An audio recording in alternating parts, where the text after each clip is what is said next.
Bonjour à toutes et à tous, c'est Bart et je suis ravi de vous accueillir pour ce nouvel épisode du podcast Extraterrien, le podcast qui interviewe des sportifs hors du commun. Le but de ce podcast est de vous partager leurs secrets, leur vie et d'en apprendre beaucoup plus sur eux afin d'en tirer un maximum de conseils. Donc si vous aimez le sport, l'aventure, le développement personnel ou que vous aimez simplement vous inspirer de personnalités remarquables, alors ce podcast est fait pour vous. Juste avant de commencer, j'ai quelques messages à vous faire passer. Si c'est la première fois que vous écoutez le podcast, je vous remercie d'être arrivé jusqu'ici. D'ailleurs, je vous recommande l'épisode avec Mathieu Torder qui a traversé l'Antarctique à seulement 27 ans. D'autre part, si vous ne le savez pas, j'ai beaucoup d'ambition avec ce podcast et je souhaite aller chercher des sportifs de plus en plus incroyables. Et j'aimerais vraiment interviewer vos sportifs préférés. Sachez que l'un des meilleurs moyens de les convaincre de participer, c'est notamment de leur montrer que vous êtes nombreux à adorer le podcast sur les réseaux sociaux et sur les notes iTunes.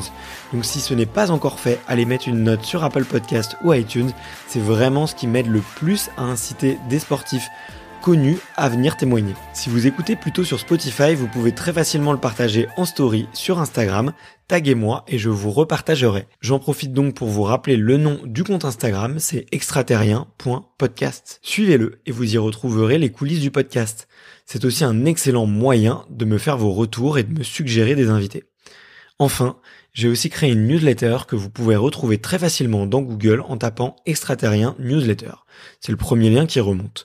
J'y partage des bons plans santé, matériel, préparation mentale, des livres, des documentaires qui m'ont beaucoup inspiré. Allez, je ne vous embête pas plus et je laisse place à mon invité du jour.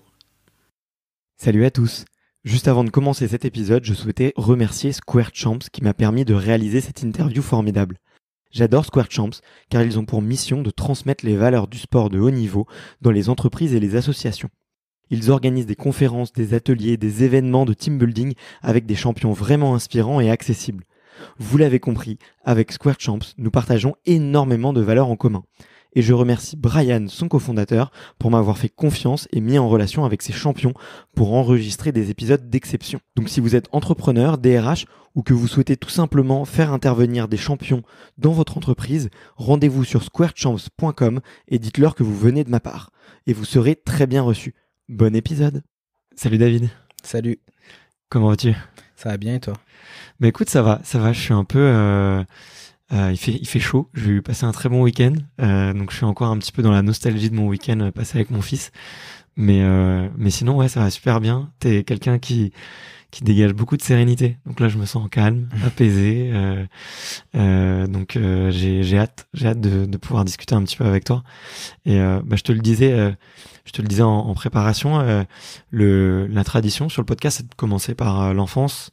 On va le voir avec toi, c'est un sujet très particulier et qui me touche beaucoup et qui je pense touchera beaucoup les auditeurs. Et la question un petit peu pour se mettre dans le bain, c'est par la voie du sport, c'est de savoir quel est ton premier souvenir de sport. Mon premier souvenir de sport, alors je sais pas si on peut parler de sport ou plutôt d'activité physique, ça a été celui de l'apprentissage du vélo quand je suis arrivé en foyer, parce qu'en fait j'avais 9 ans et je ne savais toujours pas faire de vélo ou de discipline qui nécessitait de l'équilibre. Okay. Et en fait, je me rappelle avoir appris le vélo dans une mini descente dans le foyer sur un vélo qui était 10 fois trop grand pour moi. Déjà que je suis pas très grand, pour remettre dans le contexte, là je fais 1m67, donc on imagine que quand j'avais 7 ans, quand j'avais 9 ans, je faisais moins d'1m50 je pense, et j'avais un vélo d'adulte plus. Donc je me rappelle m'être vautré au moins une dizaine de fois avant d'avoir compris l'équilibre du vélo, et c'est un peu mon premier souvenir sportif. Ok, d'accord. Du coup, c'est au foyer que tu as appris à faire du vélo. Il y avait quelqu'un pour t'apprendre ou... Non, c'était un autre pote du foyer qui avait le même âge que moi, avec qui on a fait les 400 coups par la suite, qui m'a appris à faire du vélo. Ok, trop marrant. Et à cette époque-là, tu faisais pas encore de judo ? Je faisais pas encore de sport. En fait, j'ai été placé à l'âge de 3 mois et en famille d'accueil jusqu'à mes 8-9 ans. Et après, à 9 ans, je suis parti en foyer parce que ça se passait mal. Et en fait, c'est à 9 ans que j'ai tout découvert, la vie en général. Ok. Ok, ok. Et du coup, tu as mentionné le fait que tu as été placé en famille d'accueil à 3 mois. Tu sais pourquoi? Alors j'ai été placé à l'âge de 3 mois en famille d'accueil parce que ma mère était dans la capacité de m'élever correctement, mon frère et moi, qui a 3 ans de plus que moi. Ouais. Et du coup, ma mère, c'est un peu une maman-enfant, c'est-à-dire qu'elle a déjà du mal à s'occuper d'elle et en fait, elle avait peut-être 21 ans, je crois. Ouais. Elle avait 21 ans, elle avait 2 enfants à charge, elle n'avait pas de travail et elle vivait à l'hôtel. Donc pour elle, c'était très compliqué. Et du coup, l'aide sociale à l'enfance a préféré placer ses 2 enfants pour qu'ils puissent avoir une vie à peu près normale pour avoir une construction de vie. Donc voilà pourquoi j'ai été placé à l'âge de 3 mois. Ok, ok, ok. Et tu l'as revu depuis? Ma mère, oui. En fait, je l'ai vue tous les week-ends. Moi, non, c'était un week-end par mois jusqu'à mes, je sais pas, peut-être mes 10-12 ans, je crois. Ouais. Et après, j'ai eu un week-end tous les 15 jours quand elle a trouvé une stabilité. Et après mes 18 ans, après quand j'ai été grand, je l'ai vu un petit peu moins parce que moi j'ai commencé à construire ma vie et elle a jamais été très demandeuse de son fils. Donc je la vois très peu. Ok, ok.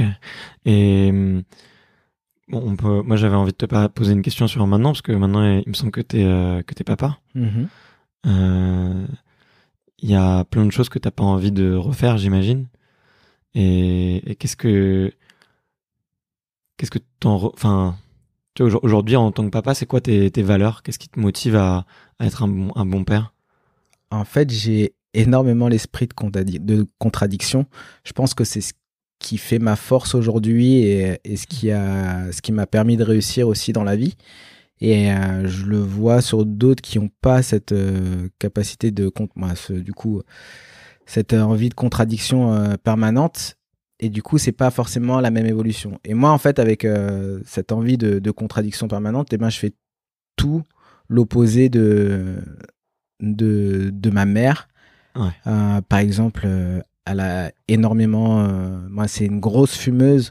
Je déteste la cigarette et même l'odeur me rend fou, tout simplement. Tout ce qui est. Ma mère a trouvé du travail très tard, je sais pas, vers 45 ou 50 ans. Moi, j'ai trouvé du travail à 19 ans. Et je conçois pas ma vie à vivre au crochet de la société. Alors le seul truc en rapport avec ma mère, c'est que elle s'est émancipée à l'âge de 17 ou 18 ans et moi à 17 ans je me suis émancipé. Ouais, Mais à 19 ans, voilà, mais à 19 ans, moi à 17 ans, je me suis émancipé de l'aide sociale. Moi même pas, je me suis même pas émancipé, mais j'ai eu mon premier appart à 17 ans grâce à l'aide sociale à l'enfance qui m'a accompagné dans mon projet de sportif de haut niveau, mais j'étais déjà inséré socialement. Ouais. Et les valeurs que j'ai par rapport à mes enfants, c'est aussi à l'opposé de ce que j'ai pu vivre en famille d'accueil, qui était des punitions j'ai eu des punitions juste parce que j'étais pas le fils de la famille d'accueil, moi de la personne de la famille d'accueil, mais plus parce que j'étais une pièce rapportée et que à ce moment-là, je sais pas, elle allait pas bien, alors j'étais puni, ou même des trucs comme représenter des trucs à chaque repas parce que j'ai pas mangé le repas d'avant. Bref, plein de petits trucs qui n'aident pas la construction d'un être en voie de développement. Et en fait, moi j'aime beaucoup accompagner mes enfants dans leur développement personnel. Et les valeurs que je leur inculque, c'est le travail. Je leur apprends aussi à perdre. Je leur apprends à se construire dans le sens où c'est important pour eux de savoir perdre et de savoir se dépasser aussi pour gagner, pour dire que voilà, on peut perdre, on peut gagner, c'est pas ça le principal. Ce qui est important, c'est de comprendre pourquoi on a perdu, de comprendre aussi pourquoi on a gagné et aussi de savoir ce qu'on apprend aussi bien dans la défaite que dans la victoire et qu'est-ce qui nous apprend à grandir dans le quotidien. Et ça, c'est mes valeurs principales. J'accorde aussi beaucoup d'importance dans le fait qu'elles s'aiment. parce que j'ai 2 filles. Et en fait, c'est important pour moi qu'elles aient un regard sur elles-mêmes positif. Et du coup, qu'elles s'aiment, qu'elles se sentent jolies sans que ça soit non plus dans l'abus, qu'elles se sentent intelligentes, respectées. Et tout ça, pour moi, c'est des valeurs qui sont importantes déjà sur le regard sur soi-même et qui, plus tard, va leur permettre aussi de s'accomplir en tant que personne. Ouais. Moi, j'ai beaucoup de mal à m'aimer moi-même et en fait, je le ressens dans le quotidien où j'ai du mal à aimer ou à aller un peu vers les autres. Ouais. Donc, j'ai pas envie de ça pour mes enfants. J'ai envie qu'ils partent avec de bonnes bases et après, elles suivront leur chemin, mais avec les bases les plus solides possibles dans tous les domaines. J'accorde aussi beaucoup d'importance au travail, au travail, aux devoirs. Moi, j'ai eu des gros problèmes de lecture. Ça m'a valu beaucoup d'engueulades ou d'heures de colle avec mes professeurs parce qu'ils souhaitaient que je lise en classe et pour moi c'était juste inconcevable parce qu'en fait je ne savais pas lire.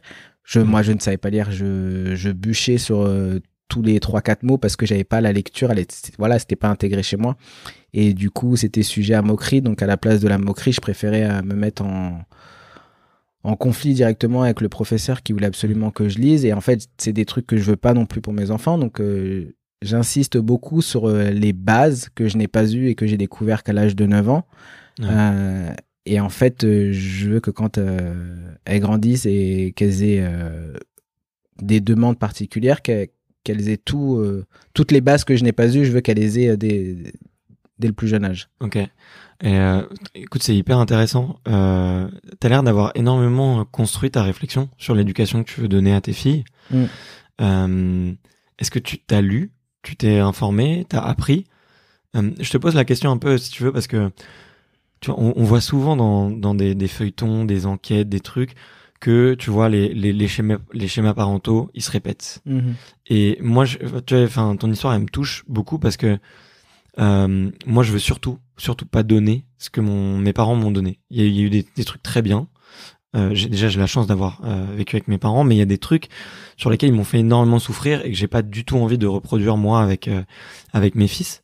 Et pour ça, tu vois, moi, ça m'a demandé beaucoup de casser des barrières mentales. Et du coup, je suis obligé de lire beaucoup, je suis obligé de passer beaucoup de temps avec d'autres papas et c'est ça qui m'a enrichi. Et du coup, je voulais te demander, toi, comment est-ce que t'as un peu changer d'esprit, comment est-ce que tu t'es cultivé par rapport à ces sujets-là, comment est-ce que tu as construit toute cette réflexion-là? Bah du coup, comme je te disais tout à l'heure, j'ai pas ma difficulté avec la lecture aujourd'hui, elle est encore présente. Donc je lis très peu. J'essaye d'accroître ma lecture dès que je le peux, mais il faut que ça soit un peu obligatoire dans le sens où il faut que vraiment j'ai besoin d'aller chercher une information pour que je lise. Et dans ces cas-là, je le fais. Mais pour nourrir ma réflexion sur l'éducation, j'ai pris tout ce qui... Je trouve qu'il y a un côté aussi de comment on dit je trouve pas le mot. Je trouve pas. C'est pas grave. Ça nous reviendra. Ouais. Il y a un côté en fait qui est logique, tu vois, c'est voilà, il y a un côté de bon sens dans l'éducation qui me paraît, alors peut-être parce que j'ai le bon cheminement dans ma tête, mais voilà, pour moi c'est l'essentiel de l'éducation, c'est du bon sens et après c'est quelles sont les choses que tu as envie que tes enfants fassent bien pour leur avenir et comment tu construis leur avenir. Et en fait, c'est à partir de là où j'ai commencé à construire ma réflexion et de savoir ce qui serait bien ou pas pour eux. Et si j'avais des doutes, j'en ai discuté avec ma femme pour voir si on avait la même vision. Elle qui est à l'opposé de moi, qui a tout le temps vécu avec ses parents, qui ont été très papa et maman poule, qui ont beaucoup été là pour elle durant toute sa vie. Et du coup... peut-être que voilà, j'ai aussi été un peu éduqué par ses parents à partir de 15-16 ans, où on s'est vu beaucoup plus souvent. Et peut-être que j'étais à l'opposé, je voulais être absolument à l'opposé de ma mère, et que l'opposé de ma mère, au final, c'est les parents de ma femme, et que du coup, ils m'ont sûrement servi d'appui, malgré que je sois beaucoup plus dur et strict qu'eux, parce que je reste quelqu'un de perfectionniste, et en ça reste mon défaut, parce que moi, je pense que c'est une qualité et un défaut, dans le sens où quand c'est pas comme je veux, ou si ça va pas comme je veux, et ben je le fais savoir, et ça plaît pas forcément à tout le monde. Mes filles, elles, ont évolué là-dedans, donc c'est plus facile pour elles d'accepter ça. Avec ma femme, des fois, ça crée des tensions, parce qu'elle dit que je suis des fois un peu trop strict. Mais en même temps, je suis quand même un super papa poule qui est super permissif sur des choses qui n'ont pas lieu d'être strictes, des choses de tous les jours, dans la déconnade, dans laisser faire, les laisser faire tout et n'importe quoi pour qu'elles apprennent. Mais tout ce qui est côté apprentissage et valeur, c'est des choses auxquelles je lâche pas. Et pourtant, des fois, j'aurais envie un petit peu de lâcher, mais c'est tellement important. J'ai la sensation qu'il faut vraiment que ça s'intègre dans la tête des gens, et là, en l'occurrence, de mes enfants. Et quand c'est intégré, là, on peut lâcher, on peut mettre un petit peu de lest, mais il faut déjà que ça soit bien intégré. Et il y a sur des trucs sur lesquels je suis pas capable de lâcher par rapport à l'éducation, parce que c'est trop important pour moi, parce que chez moi, ça a été quelque chose qui n'a jamais existé. Ok. T'as un exemple de... Alors, alors la plus petite est assez sauvage, dans le sens où elle dit très peu bonjour par timidité ou autre, ou juste parce qu'elle n'a pas envie, parce qu'elle connaît pas la personne, et du coup elle va pas dire bonjour. Et en fait, j'accorde beaucoup d'importance au bonjour. Et par contre, je ne supporte pas les parents qui forcent leurs enfants à faire un bisou à telle ou telle personne, parce que pour moi, le bisou, c'est quelque chose d'affectueux. Et quand on connaît pas la personne, on n'est pas obligé de faire un bisou.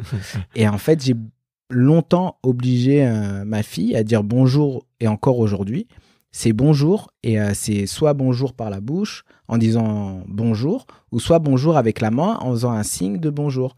Mais et le merci, le au revoir, le est-ce que je peux, le s'il te plaît, voilà les formules de politesse basiques sur lesquelles j'accorde beaucoup d'importance. Et ça, par exemple, c'est des trucs sur lesquels je ne lâche pas.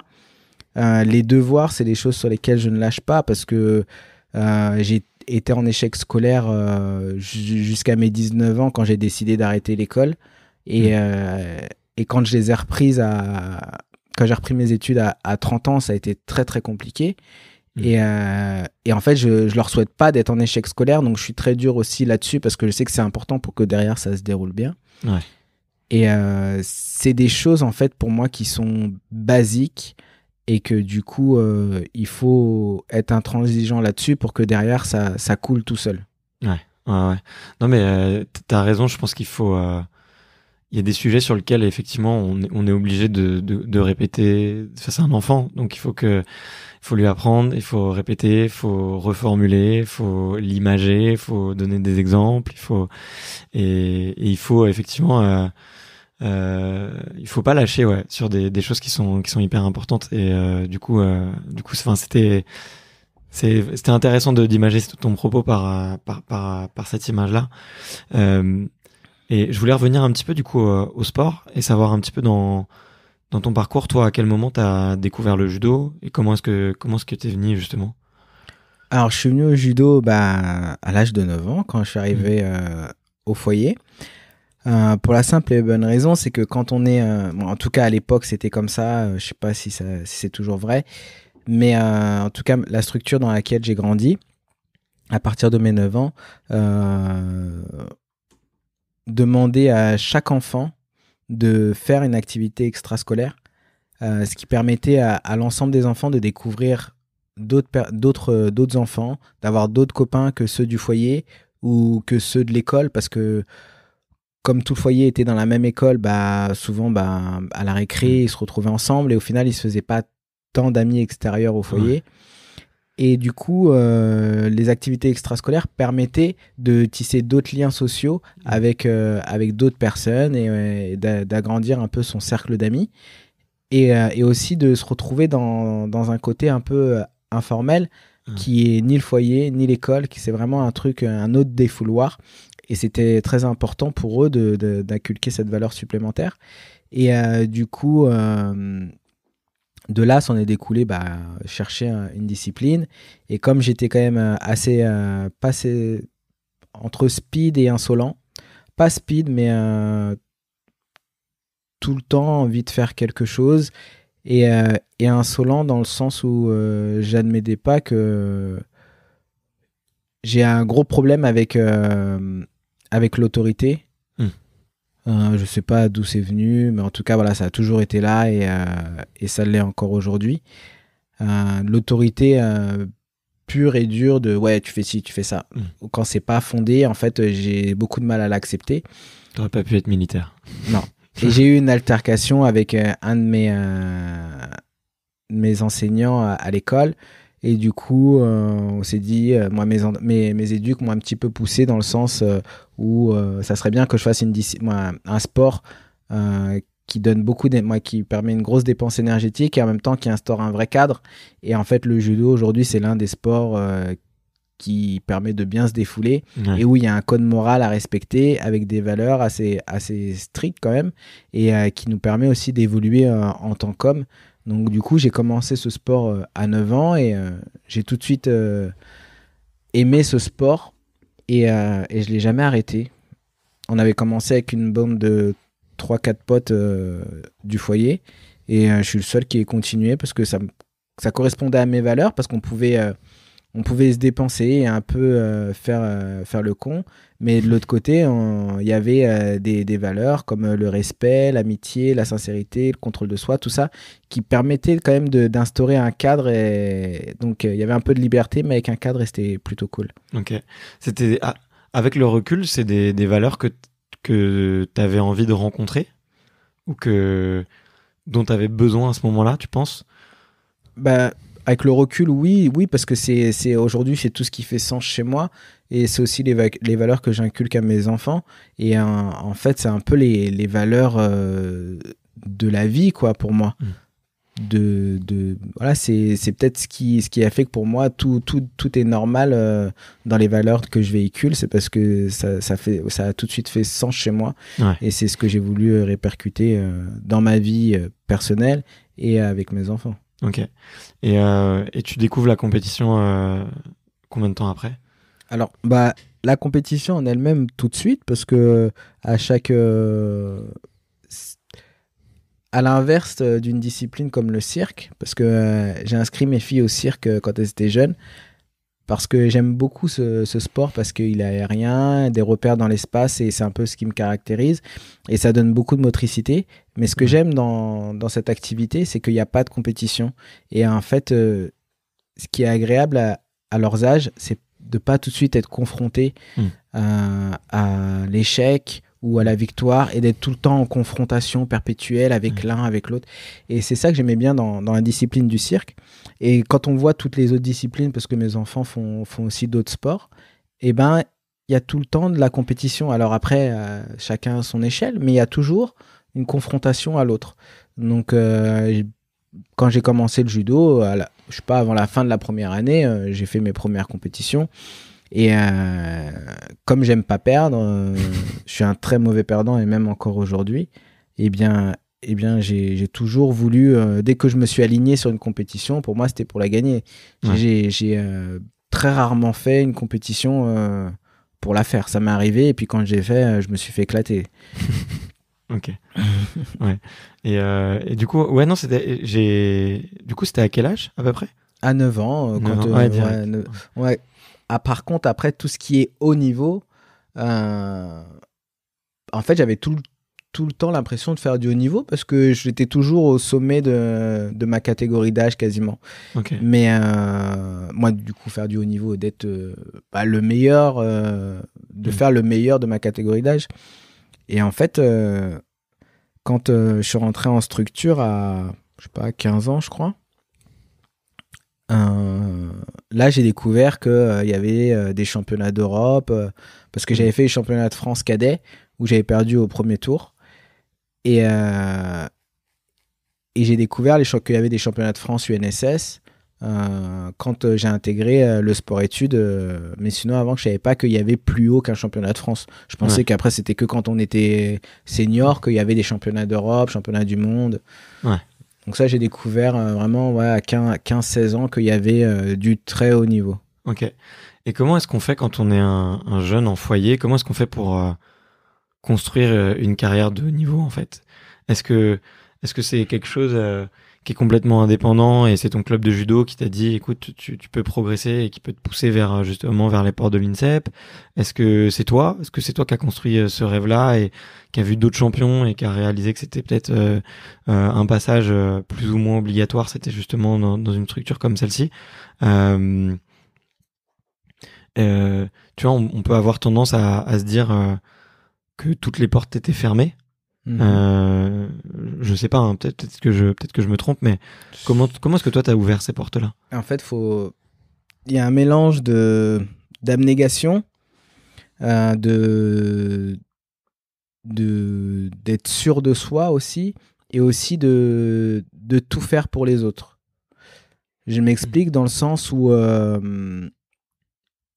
quand on est en foyer, on vous dit de faire une activité, mais voilà, il faut qu'il fasse une activité sur le papier. Mais ça, c'est quand j'étais jeune. Et en fait, à l'âge de 15 ans, j'étais trop vieux pour rester dans mon foyer. Okay. Donc, j'ai changé de foyer. J'ai été dans un foyer pour adolescents qui, eux, n'avaient pas la même politique au niveau des activités. C'est des ados, donc les trois quarts font leur crise d'ado qui peut être quand même assez corsée. Et moi, j'étais déjà bien intégré dans le judo. Et du coup, j'avais envie de pousser l'expérience plus loin. Donc, j'ai continué là-dedans. Mais sauf qu'en fait, ça faisait bizarre à mes éducateurs qui n'avaient jamais vu quelqu'un de... Alors, avec mes mauvais côtés, hein, des crises de nerfs, des crises d'ado, j'en ai fait, il n'y a pas de souci. Mais par contre, qui lâchait rien sur l'activité judo, qui était très consciencieux là-dedans. Et pour l'histoire, à 15 ans, donc ma petite sœur avait 2 ans. Ma petite sœur est partie en Espagne avec son père, parce qu'on n'a pas le même père. Et ma mère est partie la rejoindre. Donc, ça faisait quelques années que j'avais renoué avec ma mère, ma nouvelle petite sœur et tout. Et là, en fait, à 15 ans, en pleine crise d'ado, il y a tout le monde qui part. Et en fait, je me retrouve une nouvelle fois tout seul. Ce qui vraiment a créé un grand chamboulement chez moi et m'a énormément perturbé. Et, ça a été très compliqué au foyer à cette période-là. Et en fait, au foyer, je me sentais pas à ma place. À l'école, c'était un échec total. Et par contre, au judo, il y avait personne pour me juger. J'avais pas d'étiquette foyer.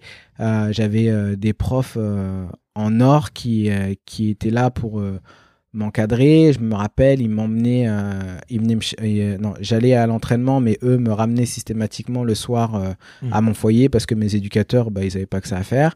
Et en fait, je me rappelle avoir passé, normalement dans le judo, il y a à peu près 2 fois 1 heure ou 2 fois 1 heure et demie de judo par semaine. Et je me rappelle avoir été au judo quasiment tous les jours parce qu'en fait, c'était le seul endroit où je me sentais bien, où je me sentais moi. Et en fait, je me sentais vivant, quoi, tout simplement. Et en fait, c'était très important pour moi d'aller là-bas tout le temps pour pouvoir m'évader. Je me rappelle avoir encadré des cours des petits et d'être tellement fatigué d'avoir été dans la réserve et de m'être endormi pendant 2 heures parce que en fait, le judo me permettait de plus penser à mes problèmes. Mais à un moment donné, le corps, quand même, il faut qu'il se repose. Et ça, c'était une des anecdotes que je me rappellerai toujours de m'être endormi dans la réserve. Et ma prof qui est venue me voir plusieurs heures après pour me dire « Oh, faut se réveiller maintenant ». Et du coup, j'ai noué très rapidement des liens forts avec ce sport parce que j'avais sûrement des bons enseignants, des bons professeurs. Et cette discipline faisait écho, a très vite fait écho chez moi.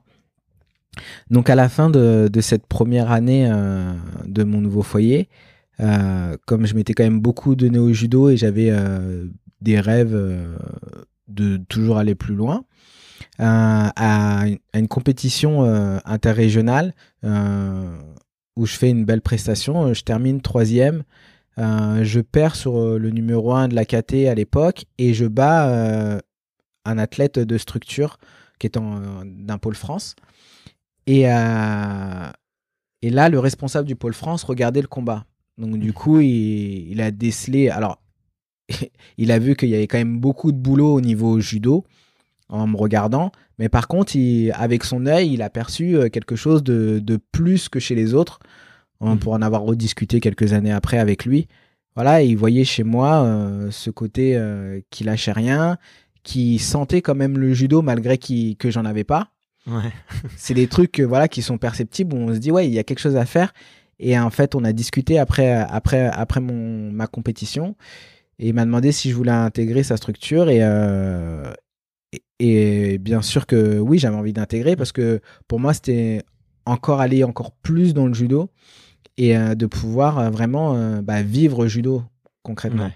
Et quand j'en ai parlé à mes éducateurs, eux, c'était un truc qui était inconcevable de faire tous les jours du judo, parce qu'en plus, j'allais en internat, donc c'était très compliqué pour eux de se dire, parce que le foyer, ça, c'est sous forme de place, d'accord ? Donc, comment expliquer à l'aide sociale à l'enfance que j'ai une place dans ce foyer, mais que la semaine, je suis en internat autre part. Donc ça, c'était très compliqué pour eux de dire... en fait, ils m'ont dit, oui, tu prends une place pour rien. Et en fait, en expliquant mon projet, mon entraîneur de club a fait tout le dossier. Le père de ma femme m'a aidé à rédiger le dossier aussi pour que ça soit validé par le responsable du pôle. Et en fait, quand on a dit aux éducateurs, ben voilà, ma candidature, elle est lancée et je suis pris en plus. Comment on s'organise maintenant ? Ils ont vu que j'étais déterminé et que j'avais tout fait pour y aller, donc ils ont accepté. Et la première année, au niveau du foyer, plus les mois avançaient, plus ils me faisaient comprendre que c'était pas normal que je sois là que le week-end. Et encore, il y a des week-ends où j'allais chez ma femme. Et donc, en fait, j'étais presque jamais là. Ouais. Tu te sens de mieux en mieux, non, j'imagine ? Ah oui, moi, je me sens bien parce que je commence à me détacher d'un truc qui était pesant pour moi, qui était le foyer, avec des tensions qu'on peut connaître dans l'adolescence et même début de l'âge adulte, parce que c'était 15-20 ans. Donc, 15-18 ans. Donc, c'est un peu des tensions d'ado et d'adultes. Et donc du coup, moi, je me sentais mieux vraiment d'être détaché de ça et d'être avec des gens qui vivaient comme moi, qui avaient la même passion que moi et tout. Et en fait, au bout d'un an, donc quand j'ai eu mes 17 ans, mes éducateurs, ils m'ont dit que ça pouvait plus se passer comme ça. Et en fait, j'ai parlé avec un autre éducateur qui, lui, s'occupait du service appartement. Donc en fait, en fonction des gens qui ont un vrai projet, l'aide sociale à l'enfance, en tout cas dans le 91, aide les jeunes majeurs à se réinsérer professionnellement, soit à continuer leurs études ou soit à commencer à travailler. Et ils les aident en leur payant un petit studio et en leur payant la nourriture voilà, pour qu'ils puissent continuer à vivre, mais sans être dans un foyer et commencer à prendre leur indépendance. Donc en discutant avec des éducateurs qui s'occupaient de ça, et en avançant mon projet, en fait, on a été sur ce terrain-là et à 17 ans, j'ai eu mon appartement qui était financé par l'aide sociale à l'enfance et j'ai intégré l'INSEP à ce moment-là. Donc, j'avais mon appartement, je venais de faire mes premiers pas à l'INSEP. Voilà, pour moi, c'était le début, ça a été le début d'une nouvelle vie en ce sens-là. Et après, le gros facteur déclencheur, c'est quand mon entraîneur de club aujourd'hui, qui est encore mon club aujourd'hui, qui s'appelle Celso Martins, arrive à me trouver une convention avec le département. Et en fait, cette convention s'appelle une CIP, un contrat d'insertion professionnelle. Et en fait, ce contrat me permettait d'être payé pour faire du judo à 90%. Donc, je travaillais un jour par semaine au conseil départemental et le reste du temps, je pouvais m'entraîner. Et en fait, ça m'a permis d'avoir une liberté financière et du coup, de pouvoir me détacher de l'aide sociale à l'enfance pour vivre ma passion et ne plus être en galère d'argent ou dépendant de quelqu'un. J'étais devenu indépendant grâce à cette convention. Ouais, c'est dingue tout ce parcours, je trouve. Enfin, il y a eu plein d'embûches, tu vois, et c'était pas donné, quoi. Et, oui, et ça, c'est juste l'ascension vers le haut niveau. Et après, il y a plein d'autres péripéties dans le monde du haut niveau. Ouais. Mais déjà, juste l'ascension, l'ascension juste pour être un enfant a été compliquée. Celle pour être un sportif a été compliquée aussi. Et celle pour devenir un champion est compliquée, mais en fait, en soi, c'est pas illogique. Et le côté qui m'a sûrement permis d'être champion, c'est qu'en fait, toute ma vie, ça a été compliqué. Donc, pour moi, être compliqué, c'est normal. c'est ma norme, en tout cas. Ouais. Bah, de toute façon, moi, c'est un des trucs, tu vois, que je dis, et que j'ai envie aussi de transmettre à mes enfants, c'est que la vie, elle est semée d'embûches. Il y a des gens pour qui elle est beaucoup plus facile, mais que dans la majeure partie des cas, en fait, la vie, elle nous en met plein la vue, elle nous en met plein la gueule, et il faut pas se laisser abattre, quoi. Et toi, ouais, ça s'entend beaucoup dans ton parcours. Et moi, il y avait un des trucs que je voulais te demander, c'est est-ce que tu te rends compte, j'ai l'impression que ça devait être hyper dur pour un jeune, effectivement, qui a peut-être des problèmes de lecture, de monter ses dossiers, de faire ce genre de choses, et d'avoir un passif aussi. Tu vois, quand tu l'as dit, t'as l'étiquette du garçon du foyer et tout. Et j'ai l'impression que plein de gens t'ont tendu la main et ont cru en toi. Mm-hmm. Et est-ce que ça, quand t'étais jeune, tu réalises que c'est un don, quand même? Parce que se faire aider, tu l'as cité à un moment tout à l'heure, pour que j'y arrive, j'ai dû aider beaucoup les autres, tu vois, et ils te l'ont, et d'une manière indirecte, peut-être, je sais pas, d'autres personnes te l'ont rendu, tu vois. Est-ce que plus jeune, tu te rendais compte de ça, de cette qualité-là, à pouvoir effectivement inspirer d'autres gens ou attirer certaines personnes et leur donner envie de te tendre la main? Oui, j'en suis conscient que j'ai fait des bonnes rencontres et en fait j'ai aussi beaucoup d'exemples personnels qui auraient pu faire que je ne fasse pas ces rencontres.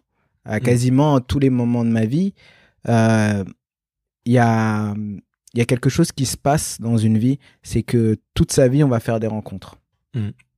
La rencontre en elle-même. Hein. Toute sa vie, on va faire des rencontres. Après, c'est qu'est-ce qu'on fait de ces rencontres ? Souvent, il y a des bonnes et des mauvaises rencontres. Et après, c'est comment on arrive à faire la part des choses en se disant celle-ci, elle est bonne pour moi, celle-ci, elle est neutre, et celle-ci, complètement, elle est néfaste pour ma vie, pour mon environnement, pour mes proches. Et en fait, à ce moment-là, c'est voilà, quel choix je fais.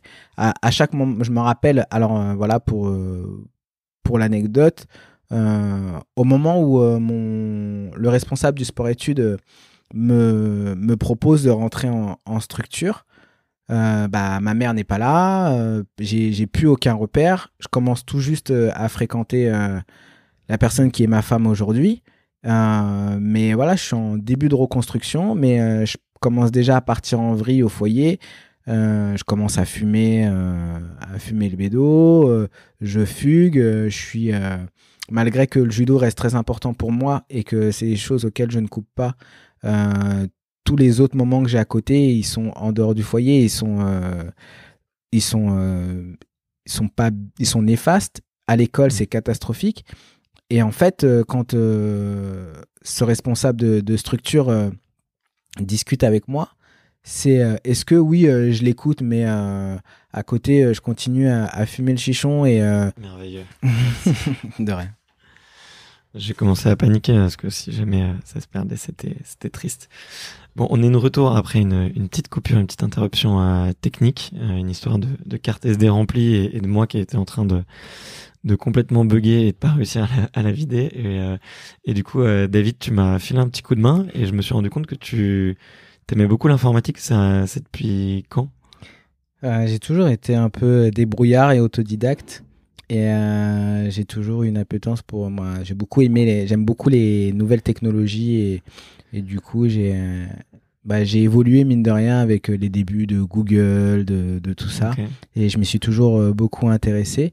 Et du coup, je touche un peu ma bille en info. Le seul côté que j'ai pas et que j'aimerais bien développer, c'est tout ce qui est codage Ok. et tout que j'ai laissé un petit peu de côté parce qu'il faut beaucoup lire.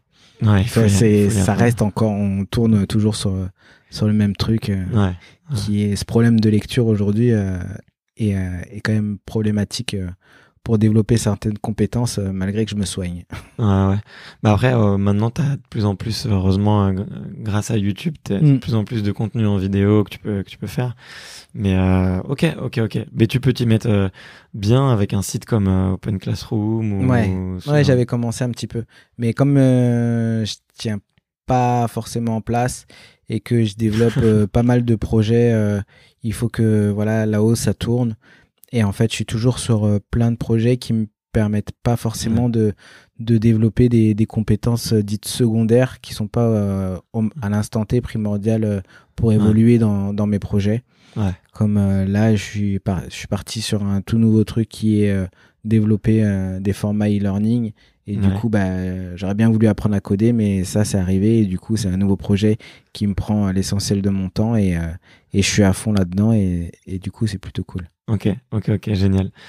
On était un petit peu sur ton arrivée à l'INSEP et sur le fait que toi, tu as réussi à avoir les bonnes opportunités, que tu as réussi à créer un petit peu de la chance, à créer un cercle vertueux autour de toi.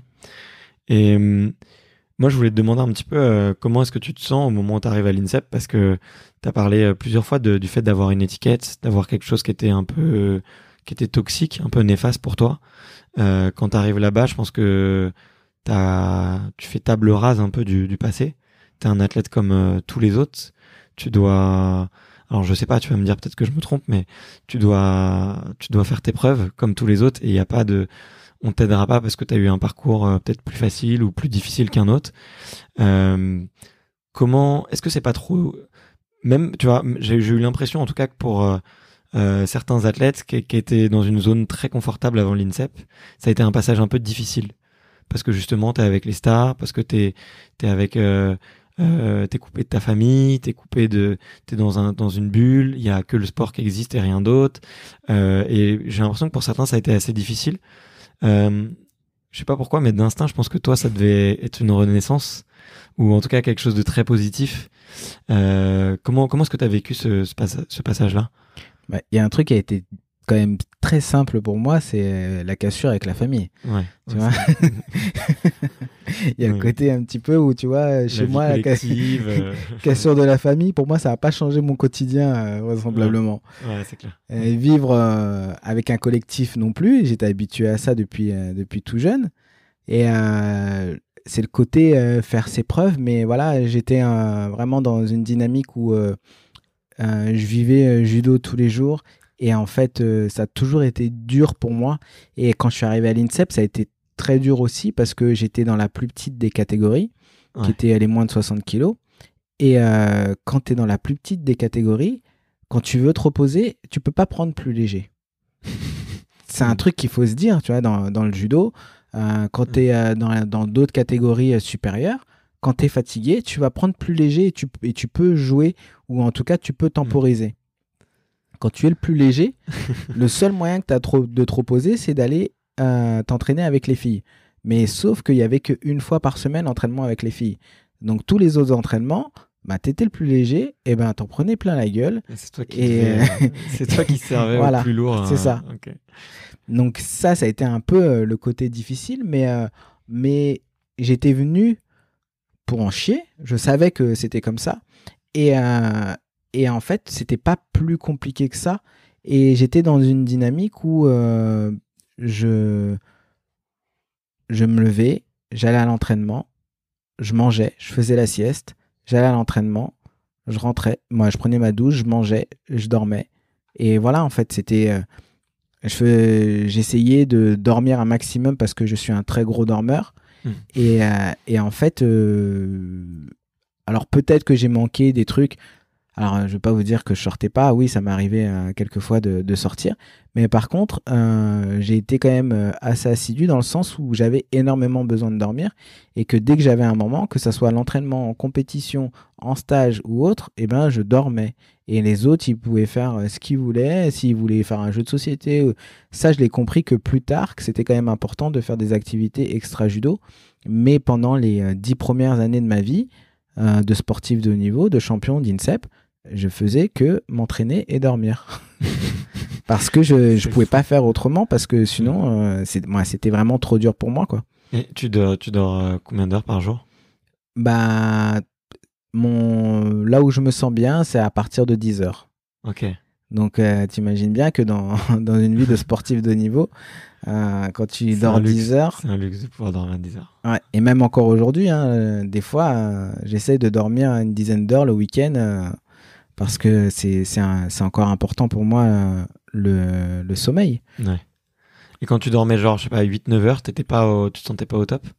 Ben, quand j'étais sportif de haut niveau, je pense que ça m'est jamais arrivé. Ok. Ou alors c'est que le lendemain, j'avais pas entraînement. Parce qu'en fait, c'était pas concevable pour moi de pas beaucoup dormir, parce que sinon, en fait, ouais, après, je servais de punching ball pendant toute la journée, quoi.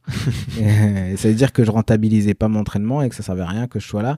Et surtout, je risquais de me blesser parce que j'ai un avantage, c'est que j'ai des gros muscles et que j'ai des gros os. Mais le problème, c'est que entre les os et le muscle, il y a un truc qui s'appelle un tendon, et en os, on est sur des ligaments. Et ça, chez moi, par contre, c'est pas aussi fort que le reste. Ouais. Donc en fait, c'est des trucs qui m'ont créé beaucoup de problèmes entre les tendinites, les ruptures des ligaments. Tout ça, ça a été très problématique chez moi parce que au niveau musculaire et au niveau osseux, je tenais la cadence. Mais au niveau tendineux et ligamentaire, ça tenait pas. Et à chaque fois que j'ai été fatigué, ça a cassé. Ouais. Donc c'était des trucs qu'il fallait vraiment pas prendre à la légère. Ah ok, ouais, mais c'est clair, hein, moi je suis un peu un fanat du sommeil, mais c'est la base pour récupérer, quoi. C'est de dormir. Tu peux prendre des compléments alimentaires, tu peux faire de la méditation, tu peux faire des douches froides, tu peux faire ce que tu veux. Si tu dors pas, ça marche pas, quoi, clairement. Et t'as des tips, du coup, je sais pas, pour t'endormir un peu partout? Est-ce que t'as bossé un peu ton sommeil, vu que ça a l'air d'être important, ou est-ce que c'était complètement instinctif, tu fermes les yeux, tu t'allonges et tu t'endors, t'es parti pour 2 heures? Non, il fallait quand même que j'ai un lit pour dormir. Je m'endormais très rarement dans des endroits improbables. J'ai ma meilleure pote qui s'appelle Aurore Clémence. Elle est capable qui est aussi judoka. Et elle est capable réellement de s'endormir n'importe où, 5-10 minutes, un quart d'heure. Elle a pas de souci là-dessus. En plus, c'est un format Polly Pocket. Elle fait à peine 1m50 avec ses 48 kilos. Donc, elle peut vraiment s'endormir n'importe où, sur un petit siège d'avion, un petit siège de bus, il n'y a pas de souci. Ouais. Mais moi, j'ai beaucoup de mal à faire des micro-siestes et j'aimerais savoir faire ça. Okay. Parce que je gagnerais beaucoup en sommeil grâce à ça. Okay. Mais non, par contre, je dormais beaucoup la nuit, en fait. Je me mettais des grandes plages horaires et si je pouvais faire une sieste, mais principalement dans un lit, ouais. Ok, d'accord. Bah, si tu veux, il y a une bonne technique pour faire des micro-siestes, c'est tu fais un body scan. Et tu prends tes clés dans ta main et au moment où tu les lâches, c'est que t'es pile assoupi, mais avant de rentrer dans un sommeil profond, quoi. Mais généralement, ouais, moi c'est le body scan qui m'a permis de passer de j'arrive vraiment pas à dormir à je peux récupérer en 10-15 minutes, quoi, et récupérer un peu. Alors après c'est dur, ça demande du boulot, quoi. C'est pas comme ça. Mais ok, hyper intéressant. Et tu citais Aurore et un peu le groupe de potes. T'as aussi, on parlait juste avant l'interview de ta fin de carrière où tu y allais un peu pour l'équipe et pour montrer cet exemple-là. Est-ce que t'as créé un tissu social beaucoup plus fort à l'INSEP que avant? Est-ce que je sais pas, pour un enfant, moi je le vois comme ça, en fait. Je me dis en fait, c'est génial, tu vis avec tes camarades d'entraînement tout le temps, tu crées des liens super forts et c'est des amis qui restent à vie. Tu vois, est-ce que c'est le cas? Est-ce que c'est encore plus fort, du coup? Alors, c'est pas plus fort parce qu'en fait, moi, j'ai toujours grandi dans des endroits où il y avait beaucoup de gens. Ouais. Tu vois, j'ai toujours grandi dans des grandes colos, tu vois, avec plus ou moins de rigidité, mais le foyer, c'est une colo annuelle très stricte et on voit pas ses parents, mais ça reste le même principe. Et le sport-études, c'est la même chose. Et l'INSEP, c'est encore la même chose. Donc, et en fait, dans ces trois endroits, j'ai noué des liens avec des gens que je revois encore aujourd'hui et qui, pour d'autres, qui ont fait leur vie, et du coup, je discute beaucoup sur la toile avec eux. Et en fait, c'est à chaque fois alors pas dans le même contexte, mais on arrive sensiblement sur les trois endroits, sur les mêmes choses et les mêmes amitiés. Les mêmes amitiés. Là où j'ai créé le plus de liens, c'est dans mon club, qui est encore mon club aujourd'hui, avec des gens. Ça a été vraiment ma famille parce que j'ai fait quasiment presque 20 ans avec eux. Donc plus de la moitié de ma vie très largement. Et du coup, c'est vraiment le noyau dur de ma famille. Et pour l'anecdote de prof de judo, mon premier prof de judo, quand j'ai commencé le judo à 9 ans, a rejoint mon club d'aujourd'hui il y a quelques années. Et aujourd'hui, on entraîne ensemble. Donc, ça veut dire que quand même, c'est quelque chose de fort. Il m'a entraîné pendant longtemps. On s'est perdu de vue pendant une dizaine d'années. Et un jour, quand il a voulu changer de club, il est venu dans mon club d'aujourd'hui. Et maintenant, une fois par semaine, on donne des cours ensemble à une autre population.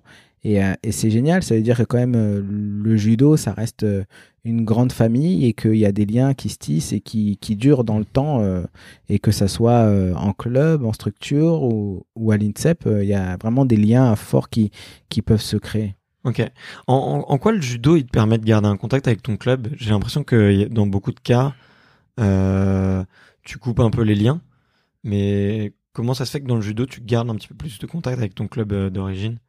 Il y a des compètes en club. Il y a des compétitions par équipe qui permet quand même de se déplacer du coup avec le club et ça. Il y a notre club, il a instauré une routine qui demande aux athlètes en structure, sauf s'ils sont vraiment loin.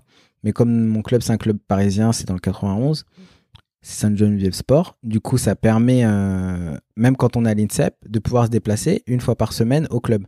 Okay. Ça, c'est un peu une routine qui permet justement de garder ce lien social et de créer une cohésion avec le club et que les grands champions puissent voir les petits débutants et voilà, que tout le monde puisse vivre cette vie de famille, de cohésion, de club pleinement. Ça, c'est le premier truc. Et en fait, les clubs emmènent énormément leurs athlètes en compétition sur l'international. Donc, en fait, à chaque fois que j'ai fait des compétitions internationales, beaucoup étaient avec la Fédé, mais certaines étaient avec le club, ce qui permet aussi de garder un peu cette relation avec le club. Et aujourd'hui, c'est le club qui paye les athlètes. Et c'est pas la Fédé, donc il y a un moment quand même il faut pouvoir redonner un petit peu à son club ce pourquoi on est payé au-delà des performances. Il y a quand même tout le côté social et famille qui est bon de retransmettre aussi aux licenciés. Ouais, ok, je comprends mieux un petit peu comment ça fonctionne. Et du coup, c'est quoi les éléments un peu de ta carrière dont tu es le plus fier aujourd'hui? Peut-être les moments qui te laissent les meilleurs souvenirs? Il y en a toutes mes victoires, déjà, parce qu'en fait, dans la vie, c'est facile de réussir. Souvent, on arrive à un objectif, on arrive à réaliser un objectif, mais d'être le meilleur dans l'objectif qu'on s'est fixé, ça n'arrive pas souvent. Je m'explique, c'est-à-dire que je suis monté souvent sur la boîte, sur le podium des compétitions, mais les fois où j'ai gagné, c'est-à-dire les fois où j'ai vraiment excellé au maximum de la compétition pour gagner, c'est quand même le nombre est nettement inférieur. Parce qu'aujourd'hui, c'est dur de gagner. C'est comme si, je sais pas, quand vous passez votre bac ou le brevet, ben, vous êtes le numéro 1 de toute l'école. Ben, c'est super dur d'être le numéro 1 à chaque fois. Et dans les compétitions, c'est la même chose. C'est dur de gagner. C'est que vraiment, ce jour-là, vous avez été exceptionnel. Et du coup, toutes mes victoires ont une saveur un peu particulière. Je me rappelle d'une qui a... Ça me fait sourire parce que cette phrase, elle m'a marqué. Et au final, je savais que j'avais pas bien gagné. C'était la première fois où je gagne les championnats de France junior. Et en fait, j'étais attendu de partout parce que l'année d'avant, j'avais fait vice-champion de France chez les seniors en étant junior. Et j'avais commencé à faire de l'international. Et sur ce championnat de France, j'étais attendu en tant que... j'étais l'homme à abattre et tout le monde était sur mes côtes toute la journée. Et moi, j'ai souvent eu du mal à gérer le stress. Ça me rend... d'être en compétition, ça me rend pas bien. Et puis là, encore plus avec le fait que j'étais attendu. Et en fait, du coup, je fais une journée catastrophique dans le sens où ce que je produis n'est pas beau. La performance est là, mais c'est pas beau. Et la finale est très tendue. Je gagne je gagne en immobilisant mon partenaire. D'ailleurs, mon partenaire qui aujourd'hui est en course pour faire les Jeux en moins de 73 kilos, qui est Guillaume Chêne. Et en fait, du coup, je le bats un petit peu ric-rac. Et là, mon entraîneur, qui est encore mon entraîneur d'aujourd'hui, Celso Martins, il me tape dans la main et il me dit félicitations, mais pour la médaille, pas pour la manière. et puis il part. Et ça a fait écho en moi parce que je savais que j'avais fait une sale journée, mais que quand même j'avais en fait, le fait de gagner ce jour-là était juste de limiter la casse. Alors que normalement, quand on gagne un titre de champion de France, on doit être super content. Et en fait, moi, ce jour-là, j'ai juste limité la casse. Et donc, c'est pas une victoire de laquelle je suis fier, mais c'est une des victoires qui fait écho en moi en disant que on peut pas toujours gagner avec la manière. Et par contre, dans les belles victoires, j'ai ma première grosse victoire internationale qui est quand j'ai fait champion du monde junior, où ça a été une grosse journée quand même assez tendue, mais où je gagne mon championnat à 5 secondes de la fin, alors que j'étais largement mené. Et là, je mets un gros hippon juste avant la fin. Et là, j'exulte pour plein de raisons. Déjà, je suis champion du monde, la première. La deuxième, je suis le dernier combat de toute la compétition. Donc, je clôture le truc. Et en plus, je suis le seul champion du monde français de la compétition. Donc, en fait, il y a tout ça qui se mélange en moi. Et puis, même au niveau du public, on termine la journée quand même. Et en fait, ça donne beaucoup de saveur à cette victoire. Et ma deuxième grosse victoire, c'est celle du tournoi de Paris en 2013. Pourquoi ? Parce que ça aurait pu être celle de l'année d'avant, mais celle de l'année d'avant était très compliquée parce que c'était une année olympique. Ouais. Et en fait, j'ai gagné combat après combat, un peu comme les championnats de France, mais un peu plus abouti quand même, parce qu'on est sur un tournoi de Paris et c'était ma première victoire en Grand Slam. Mais en 2013, en fait, j'avais à cœur de regagner ce tournoi, et en fait, en étant exceptionnel. Et j'avais énormément travaillé en amont sur les différents adversaires que j'allais prendre. Et là, en fait, c'est une journée, une journée où on a le flow toute la journée. On sait ce qu'on doit faire sur telle personne, et à chaque fois, ça se passe exactement comme on l'a décidé. Et en fait, c'est des journées rares. Ça arrive 1 ou 2 fois dans une carrière. Moi, ça m'est arrivé qu'une fois. J'aurais bien aimé que ça m'arrive plus souvent. Et en fait, tout ce que j'avais en tête avant le combat et de la manière dont j'allais le mettre en place, ça s'est quasiment à chaque fois déroulé comme je le pensais. Et donc, c'était juste exceptionnel parce que là, je mets un super beau hippon en finale. On est à Bercy. Il y a, je sais pas, entre 5 et 10 000 spectateurs dans les tribunes. Tout le monde se lève. C'est juste un truc énormissime. Et en plus, en mettant ce hippon, je deviens aussi numéro 1 mondial. Et aujourd'hui, chez les garçons en judo, peu de personnes peuvent se targuer d'avoir été numéro 1 mondial en France, ce qui est moins vrai chez les filles. Ouais. Mais voilà, c'est un peu un accomplissement. Je ne suis pas médaillé mondial chez les seniors, mais j'ai été numéro 1 mondial et c'est une belle satisfaction en gagnant 2 fois un tournoi comme Paris. Ça, c'est dans mes victoires, c'est mes 2 plus gros moments. Et après, un peu en compétition significative, j'ai ma première médaille européenne en 2013, où en fait, j'avais fait quand même pas mal de championnats jusque-là, et j'avais jamais réussi à ramener une médaille en championnats internationaux, alors que j'étais médaillé partout, toute l'année. Et c'était juste frustrant de se rater à chaque fois sur les championnats. Ouais. Et en fait, cette médaille a été une délivrance. J'avais vraiment... Alors peut-être que ça rajoutait du stress, mais j'avais peur de finir ma carrière sans une médaille internationale et d'être vraiment, entre guillemets, d'être un raté, d'avoir été médaillé partout et ne jamais avoir réussi à prendre une médaille européenne. Donc j'ai limité la casse un peu en prenant cette place de 3 au championnat d'Europe en 2013. Et après, dans les compètes un peu d'abnégation, c'est mon championnat d'Europe l'année d'après, en 2014. Parce que pour recontextualiser un petit peu, alors j'arrive en 2014, je suis toujours dans les top 5, top 10 au début d'année. Et je ne peux pas faire les championnats de France parce que je me coupe la main chez moi à mon domicile et du coup j'ai une grosse plaie à la main et je peux pas participer au championnat de France. Comme je suis dans les numéros 7-8, je crois que je suis numéro 6 mondial, je suis sélectionné pour le tournoi de Paris. Au tournoi de Paris, j'avance plutôt bien et à un moment donné, avec mon autre main cette fois-ci, je fais mon spécial qui s'appelle Kouchigake et en fait en mettant l'impact au sol, j'ai ma phalange au niveau du majeur qui heurte le sol et qui s'appelle le syndrome du boxeur. Et en fait, j'ai pété la gouttière qui tient le tendon. Ok. Et du coup, en fait, j'arrive plus à... Moi, dès que je fléchis, j'ai mon tendon qui part sur le côté. Bref, je me fais opérer.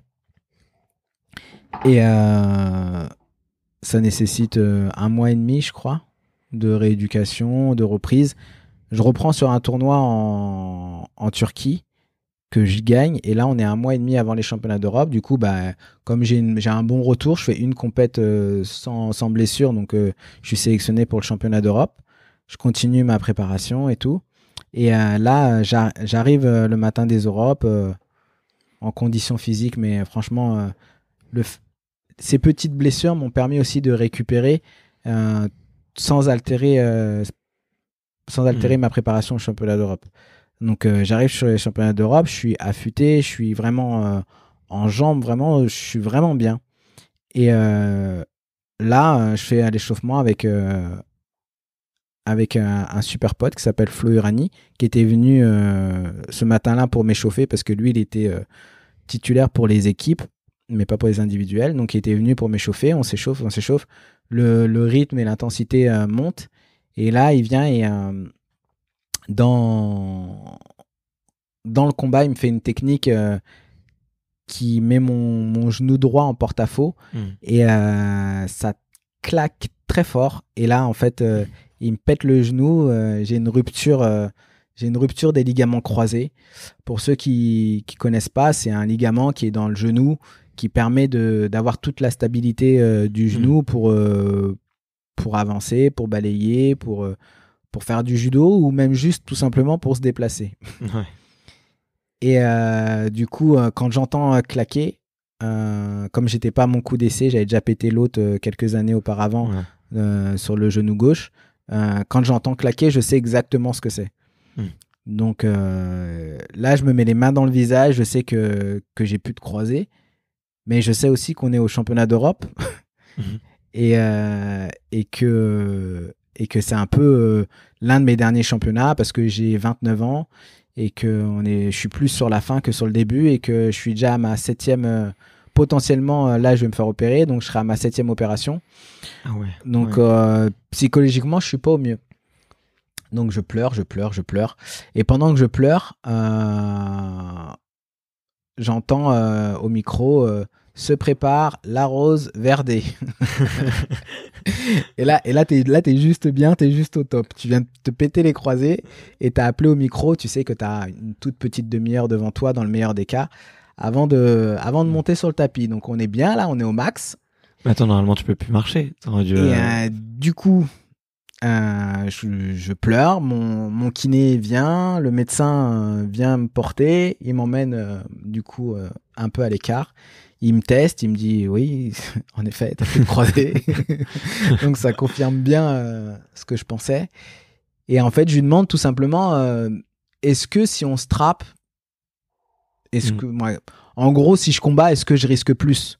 Parce que j'ai 29 ans, j'ai déjà une médaille européenne, je suis prêt et je dois être dans les 5 meilleurs mondiaux, donc je dois être numéro 1 ou numéro 2 européen, je crois, un truc comme ça.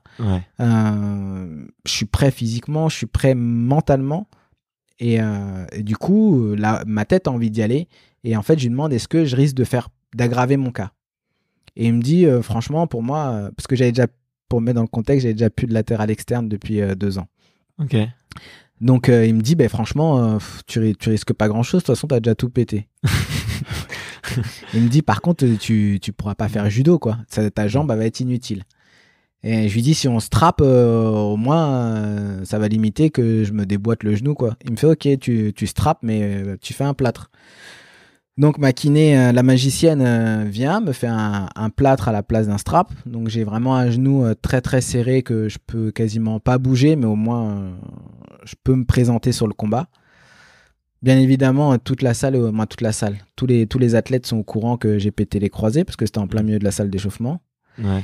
Et ce premier combat se passe très très très très très compliqué. Je pense que c'est l'un des combats le plus dur psychologiquement de ma carrière, parce qu'à un moment donné ça retire et ça recraque. Donc je sais pas ce qui s'est passé, je sais pas s'il était pas pété totalement ou juste partiel. Mais en tout cas là c'est sûr qu'il y avait plus rien.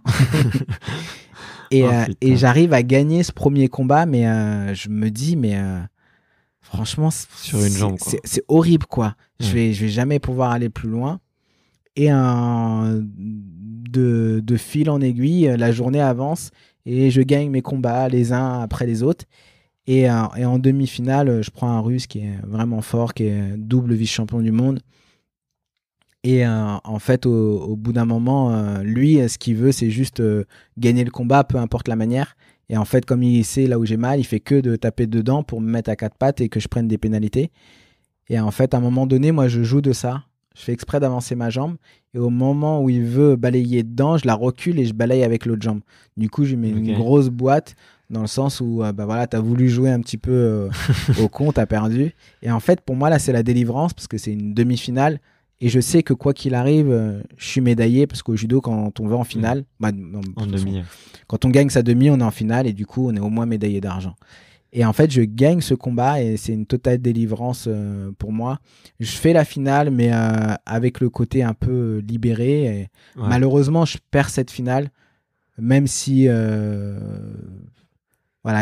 perds cette finale. Donc j'ai un petit peu... Tu gagnes quoi, 5 ou 6 combats dans la journée sur une jambe, déjà c'est 4. Ouais, mais voilà, au début de la journée, quand je me pète les croisés, je me dis c'est terminé, je vais même pas me présenter. Et quand je commence mon premier combat, je fais... mais en face, il va m'éclater, quoi. Il va m'éclater, ça va être une boucherie. Et au final, je fais le boulot parce que là-haut, je suis prêt et que je joue avec mes atouts, même si je peux pas balayer et que elle m'a vraiment fait défaut, cette jambe. Au final, ça m'a permis de me concentrer sur d'autres choses, d'adapter mon judo et de pas juste me lamenter sur mon sort. De toute façon, je savais que j'allais passer sur le billard, donc soit je perdais et puis c'était fini, ou soit potentiellement j'essayais et je pouvais aller plus loin. Donc j'ai essayé, au final je suis vice-champion d'Europe en me pétant les croisés le matin à l'échauffement, donc c'est juste ouf. Donc c'est en ça où aussi tu vois, à un moment donné tu as le choix entre deux pistes. Soit tu te fais violence et t'avances, ou soit tu t'appuies-toi sur ton sort en disant de toute façon il n'y a personne qui me fait confiance, ou alors de toute façon c'est toujours moi je me blesse tout le temps, j'ai jamais de chance. Non, c'est un moment où il faut provoquer le truc pour ne rien regretter. Moi, j'ai beaucoup d'importance au fait de provoquer les choses et de faire les choses à fond pour ne pas avoir de regrets. Ça marche. Eh ben, qu'est-ce que tu as perdu? Ça a marché, tu n'as rien perdu, justement. Par contre, si tu vas pas au bout du truc, toute ta vie, tu vas te dire, si j'avais su, peut-être que... Ah, non, faut pas avoir de regrets dans la vie. Il faut faire les choses. Ça marche, tant mieux. Ça marche pas, tu vas apprendre. Tu vas apprendre pourquoi ça n'a pas marché. Mais si tu n'essayes pas, tu ne sauras jamais et tu seras toujours en train de regretter quelque chose. Ouais. Donc, je suis beaucoup partisan de ce type de phrase. Ok. Et vraiment de faire les choses, d'essayer, quoi. Ouais, il faut essayer. Ok. Ouais. Le temps tourne et j'ai envie qu'on aborde plein de sujets encore, mais On va parler toute l'après-midi, sinon. bah, moi je peux, il y a pas de problème. Mais il y avait un sujet que je voulais te demander, c'est que à la fin de ta carrière, t'as voulu écrire ton autobiographie. Tu l'as dit plus tôt, t'avais des petits soucis pour lire, peut-être aussi pour écrire, ça devait pas être un exercice facile.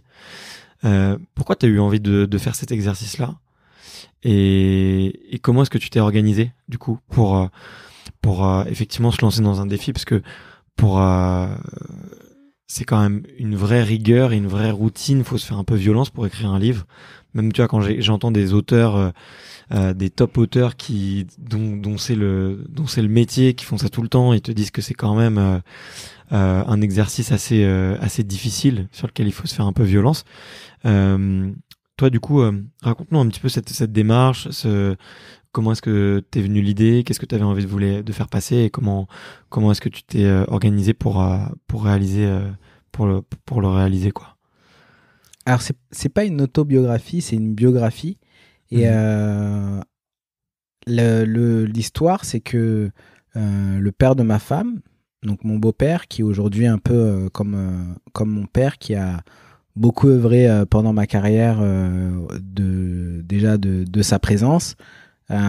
C'est aussi lui qui m'avait aidé à faire mon dossier de sport-études à l'époque, et qui a toujours été en retrait de ma vie, mais qui connaît quand même énormément de choses, qui m'a dit à la fin, c'était 2 ans avant la fin de ma carrière, qui a dit qu'il aimerait bien écrire un livre sur moi. Et 2 ans avant, j'avais dit non, j'ai pas envie, parce que faut savoir que dans le monde du judo, personne ne connaît ma vie, personne ne sait que j'ai été à l'aide sociale à l'enfance. À l'INSEP, Chambre, il a su que j'avais pas eu une vie facile, mais sans plus. Et l'ensemble de mes potes, l'ensemble de mes coéquipiers, personne ne savait de quel milieu j'étais issu. Et même pour l'anecdote, j'ai un grand champion qui s'appelle Fred Demonve, qui a été mon coéquipier et un ami très proche, qui m'a dit, on était en stage, je sais plus pour quelle raison, parce que je m'étais acheté un truc où j'avais fait ce qu'on appelle un peu un caprice d'enfant gâté. Ouais. Et je me rappellerai toujours ce qu'il m'a dit. Et à ce moment-là, j'avais tellement envie de lui dire, mais je n'y arrivais pas. Il me dit, t'es vraiment un fils à papa pour y gâter, toi. Ok.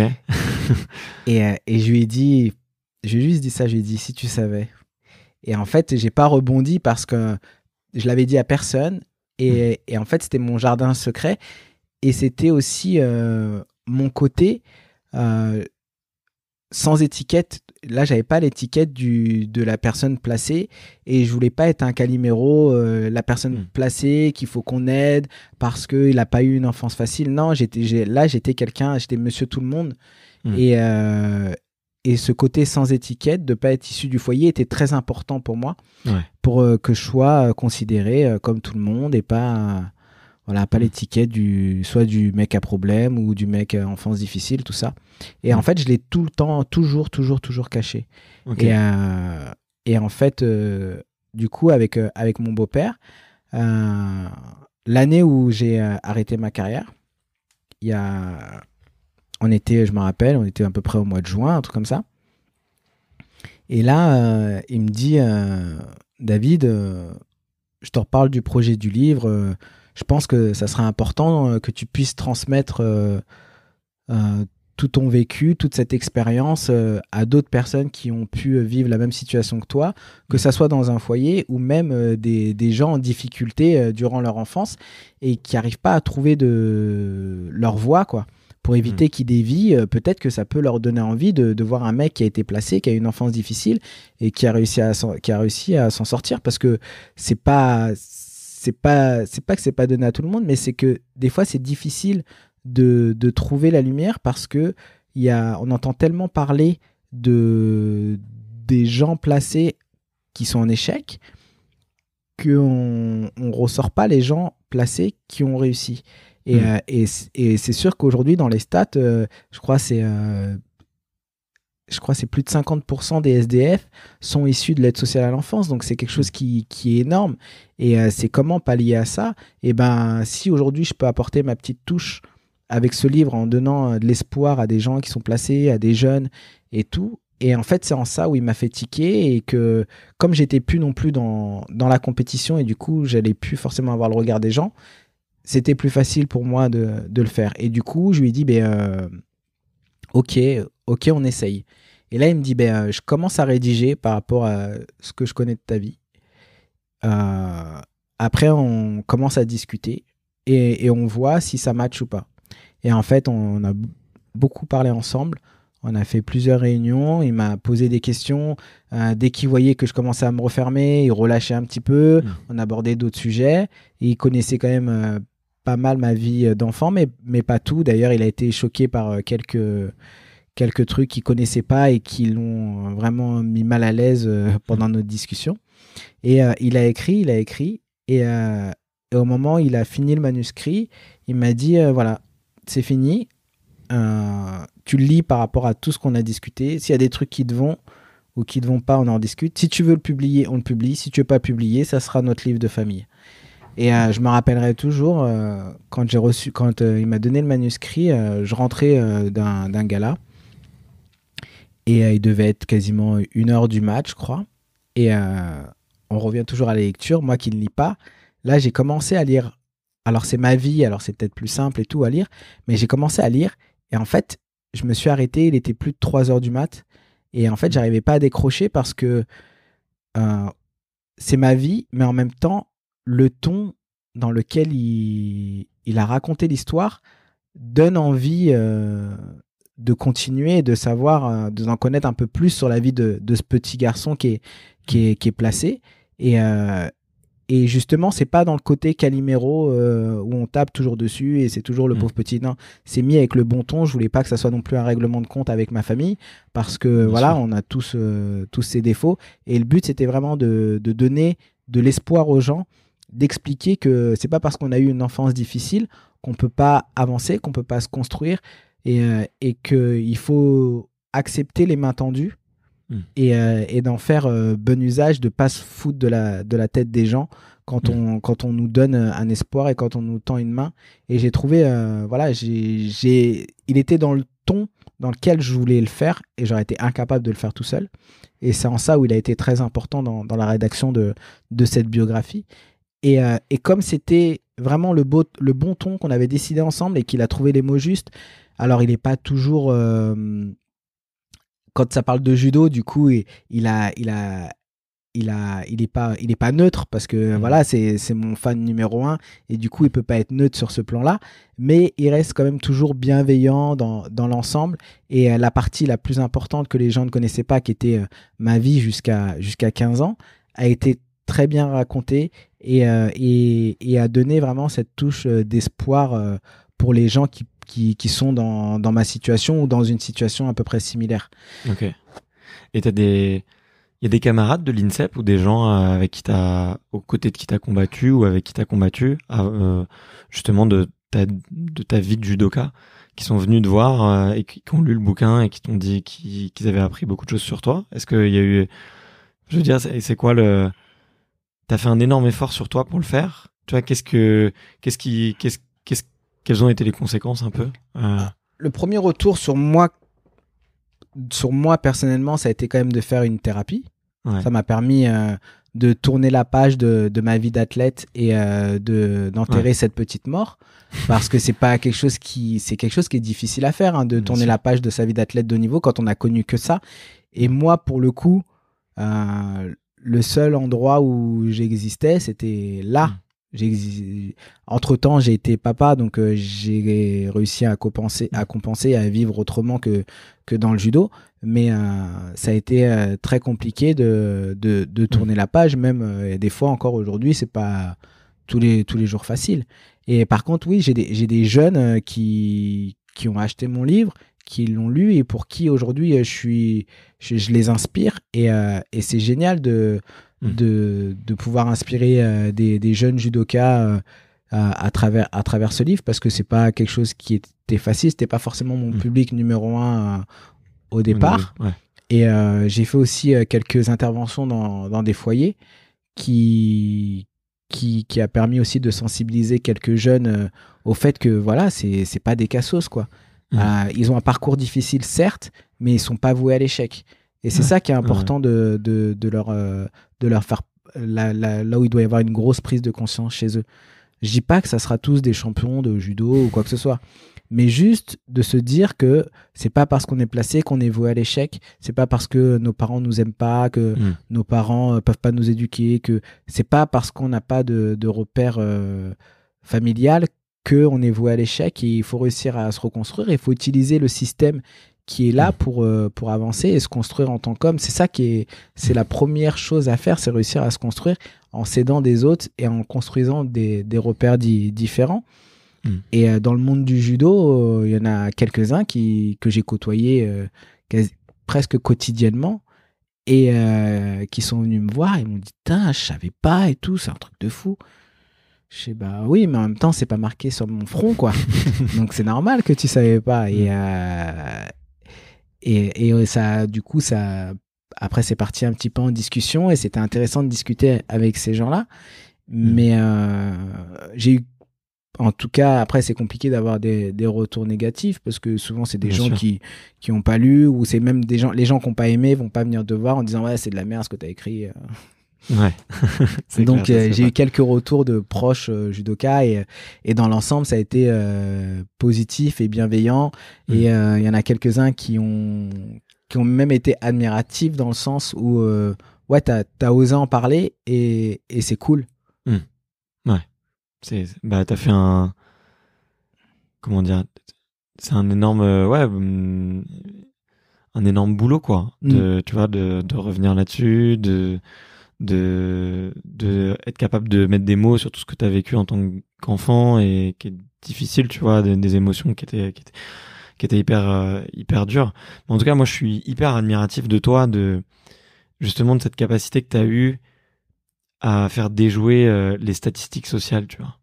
Et moi, s'il y a un truc que je peux reprocher effectivement enfin, tu vois, c'est un peu le nivelage par le bas, tu vois. Tu l'as dit. En fait, on va associer les gens parce qu'ils vont faire ce parcours-là, on va les associer à des parcours négatifs ou moins chanceux et on va tout de suite écrire la conclusion de leur histoire, tu vois. Carrément. Alors qu'on pourrait les niveler par le haut. On pourrait faire complètement l'inverse, c'est-à-dire, bah voilà, dans le foyer, le meilleur, il fait du judo, donc je sais pas, peut-être que tout le monde devrait faire du judo ou tout le monde devrait faire du sport et tout le monde devrait essayer de suivre ce parcours-là, tu vois. Et c'est hyper dur, tu vois. Et moi, j'ai grandi, tu vois, juste à côté d'un foyer qui est à Fontenay-sous-Bois et on était dans la même école que les enfants qui en étaient. Et il y en a 2 ou 3 avec qui je suis devenu pote.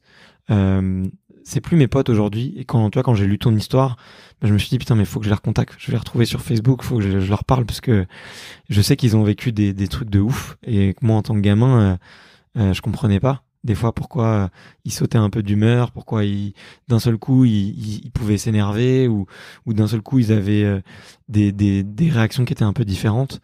Et au final, tu vois, je sais pas ce qu'ils sont devenus, mais je sais qu'ils avaient toutes les qualités, en fait, pour humainement être des gens bien et humainement faire des choses, être heureux, quoi. Trouver le bonheur ou trouver un sens à leur vie et c'est vrai qu'en y repensant, je me suis dit, il n'y a pas souvent des gens qui leur ont donné cette opportunité-là de juste trouver un sens à leur vie, quoi. Juste être heureux, c'est compliqué, mais mettre du sens, mettre des mots et avancer, c'est peut-être c'est accessible. C'est accessible. Ça, c'est accessible. C'est accessible à tous. Quand tu parles de nivelage vers le bas, c'est là aussi où l'aide sociale à l'enfance a son importance. Et aujourd'hui, je trouve alors, il y a des problèmes qui ont ressurgi qui fait qu'elle commence à se réoccuper de ces jeunes. Mais pendant très longtemps, en fait, elle a oublié ce pourquoi elle était faite. Et vraiment, elle était là juste pour qu'il y ait une présence pour ces personnes-là. pour ces jeunes qui étaient en difficulté, mais une présence. Et à aucun moment, ils étaient là pour à visée pédagogique et vraiment à les aider à s'insérer d'une façon ou d'une autre, de trouver des solutions, comme un parent qui n'arrive pas à trouver les bons mots. Du coup, il réitère, il reformule, il fait différemment, il explique différemment, il image, voilà. Et en fait, aujourd'hui, l'aide sociale à l'enfance, elle est trop dans il faut que ces jeunes ils soient dans ce foyer, donc on va les mettre là, et puis les éducateurs ils vont faire un peu ce qu'ils peuvent, mais de toute façon à 18 ans ils sont majeurs, ils partent. Et en fait non, la vie c'est pas ça. C'est que moi j'avais des éducs qui aimaient leur métier déjà, d'une, qui aimaient donner de l'amour, de deux, parce que c'est très important. On dit c'est pas juste des éducateurs, il faut qu'ils aient des sentiments pour leurs enfants, pour ces enfants-là, pour pouvoir les accompagner. Et ils étaient là pour aider à construire un réel projet pédagogique pour que les enfants ils puissent grandir sortis un minimum construit. Et je trouve que c'est des choses qui se perdent énormément. Aujourd'hui, t'arrives, t'as 18 ans, et sauf si tu tombes dans un bon départ, que tu as les bons contacts et tout, si tu as 18 ans, on te met dehors. Et à quel moment, aujourd'hui, à 18 ans, tu peux dire que tu es grand, quoi. Ouais. À 18 ans, t'es pas grand. À 18 ans, si ça se passe bien, tu rentres à la fac, mais t'es pas indépendant, t'es un bébé. Tu vois, moi, j'ai ma petite sœur, elle a 22 ans, c'est un gamin, elle a 22 ans.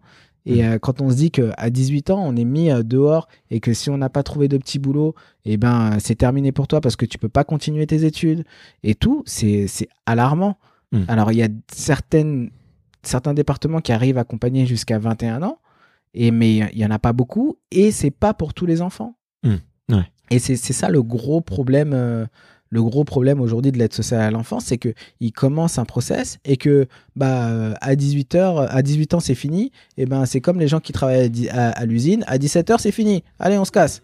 Ah non, non, l'humain, c'est pas ça. Ouais. Non, et puis surtout que c'est des enfants qui, pour certains, ont pas eu ce socle, tu vois, de confiance au début, et du coup, c'est normal que ça prenne un petit peu de retard aussi, et il faut l'accepter. Et c'est pas parce que quelqu'un prend un peu de retard au début de la course qu'il arrivera dernier ou qu'il arrivera moins bien que les autres, quoi. Donc c'est clair que il y a des choses à refaire. Toi, ça apporte un petit peu sur la suite, mais j'ai vu que tu t'étais pas mal engagé là ces derniers mois, ces dernières années. T'as aussi évoqué le fait que c'était difficile l'après-carrière quand on a connu le sport de haut niveau, quand on a fait que ça et que ça et dormir pendant des années. Qu'est-ce que tu prévois pour la suite? C'est quoi tes prochains combats? C'est quoi les choses que tu as envie de faire là et que tu as envie d'accomplir sur ces prochaines années? Alors moi j'ai repris, comme je disais tout à l'heure, j'avais arrêté l'école en première. J'ai repris l'école à 30 ans. Félicitations. Merci. Et j'ai passé un BP judo, un DES. Et là, je viens de finir mon master en sport expertise de la perf. Et ça a été des années vraiment très compliquées où j'ai été énormément aidé par mes proches et par ma femme. Parce que aussi bien dans le quotidien que pour pouvoir bien rédiger, bien formuler des dossiers, voilà, pour être bien. Et moi, j'ai beaucoup progressé aussi en ce sens pendant ces années. Donc aujourd'hui, j'ai la chance d'avoir un master, mais il y a 4 ans, j'avais rien, quoi.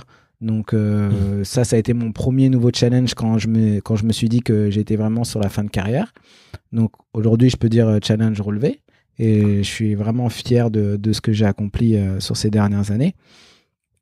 Je me suis aussi engagé auprès d'une association qui s'appelle l'association Diaconesse, qui aide, justement, on essaye de reconstruire un plan social pour accompagner les enfants et surtout les parents des enfants placés, pour aider un petit peu ces parents à retrouver une place dans la société, une place aussi en tant que parents, pour s'il y a possibilité que les enfants puissent retourner chez leurs parents, comment faire en sorte que les parents puissent retrouver une vraie place de parents et pas comme avant où c'était le bordel et où les enfants avaient plus d'emprise sur les parents que l'inverse. Donc c'est vraiment réussir à retrouver une vraie formule et une vraie harmonie d'enfants-parents pour que les enfants qui retournent au domicile puissent grandir comme dans n'importe quelle famille et qu'ils puissent s'épanouir en tant que personne et pour que les parents puissent aussi vivre leur paternité correctement. Ok. Et là, j'ai été au conseil départemental de l'Essonne pendant 16 ans. Et à partir du 3 août, je commence une nouvelle mission auprès d'un nouveau boulot qui est Hippon Technologies, qui lui cherche à développer le e-learning dans sa société. D'accord. Et du coup, je vais travailler pour eux pour développer des supports e-learning. Trop cool. Voilà, pour cette boîte. Donc c'est toi qui vas faire le contenu de formation, c'est ça ? C'est ça. Ok, trop bien. Et ça va apporter sur quel sujet ? Alors, il y a plusieurs sujets, mais c'est principalement du contenu de formation en interne qui veulent un peu dématérialiser et pouvoir mettre du présentiel et du distanciel dans les mêmes formations. Donc, voilà, on avance dans les projets de cette façon. Ok. Trop cool. Et à côté de ça, je continue à donner des cours de judo parce que la passion de la transmission pour moi est importante encore aujourd'hui. Et je pense que j'ai la possibilité de donner un petit peu aux jeunes ce goût de l'effort et aussi un peu ce côté perfectionniste que j'ai sur la technique qui permet de replacer et donner des solutions à mes jeunes. Ok, trop cool. Et tu t'entraînes toujours là ? T'as l'air hyper en forme et tout. Non, du tout. J'aimerais réussir à m'entraîner, mais j'ai beaucoup de mal. J'ai de la chance aujourd'hui de garder. J'aimerais bien avoir tes bras sans rien faire. J'ai de la chance de pouvoir encore garder un physique convenable. Et après, je suis pas un gros gourmand. Je mange beaucoup de viande, mais après, sur tout ce qui est gourmandise, sucrerie et tout, pas trop. Et puis, je me régule en fonction des jours quand je fais des gros écarts et tout. Donc, pour l'instant, ça me permet de garder un corps harmonieux. Mais je sais qu'il va falloir que je me remette au sport juste pour pouvoir déjà continuer à démontrer et continuer à massacrer quand même mes petits jeunes de temps en temps quand ils veulent se confronter à moi. Parce que, mine de rien, je prends de l'âge et eux, ils grandissent aussi. Et ils n'ont qu'une envie, c'est de m'en mettre plein la tronche quand ils font avec moi. Donc, il faut quand même que je garde un peu la condition physique. Ok. Trop cool. J'ai 2-3 petites questions un petit peu pour la fin et il y en a une. T'as dit que il y en a une que j'aime bien en fait parce que t'as dit notamment que le stress avait un effet un peu négatif sur toi.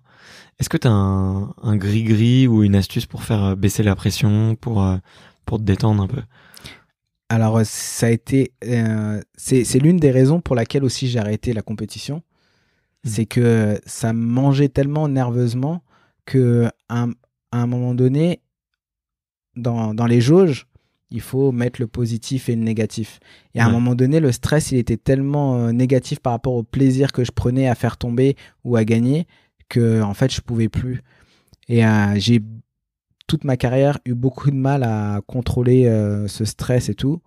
Et les seuls moments où j'ai réussi vraiment à dompter le stress, c'est quand j'étais prêt et que je me raccrochais sur des choses essentielles et sur des choses que je savais faire, que je maîtrisais.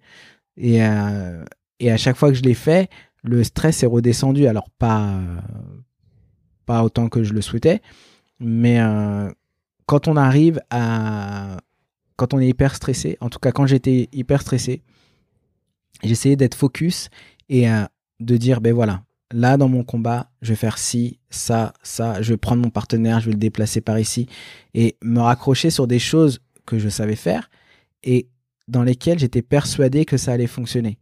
Et en fait, quand tu fais des trucs sur lesquels tu es sûr et sur les premières reprises de garde au judo, si ça marche, le stress descend directement. Et du coup, tu arrives à retomber dans une routine efficace et positive. Et le deuxième truc qui me permettait aussi de redescendre un peu la pression était de la respiration. Je me rappelle un moment être hyper stressé avant un tournoi de Paris. Et là, carrément, je me suis allongé alors que j'allais combattre 5 minutes plus tard. Mais en fait, je me suis allongé complètement, j'ai fermé les yeux et là, j'ai essayé au maximum de prendre des grandes inspirations et je suis presque tombé dans un sommeil tellement j'ai essayé de me relâcher parce que la pression était trop grande. Et à partir de là, après, je suis parti au combat. Mais voilà, donc la respiration et partir sur des choses sûres, automatiques et sûres. Parce que quand c'est automatique, ça nous empêche de réfléchir. Et si on n'a pas besoin de réfléchir, on n'a pas besoin de stresser. Parce que ça vient naturellement. Ok, trop bien. L'avant-dernière question que je voulais te poser, c'est est-ce qu'il y a encore des choses qui te font peur? Tout me fait peur. En fait, l'un de mes gros problèmes, c'est que je doute beaucoup et tout le temps parce que j'ai pas confiance en moi. Et comme j'ai pas confiance en moi, j'ai pas confiance en les autres. Et du coup, tout ça est un cercle parfois négatif et qui me met mal et du coup qui me fait peur.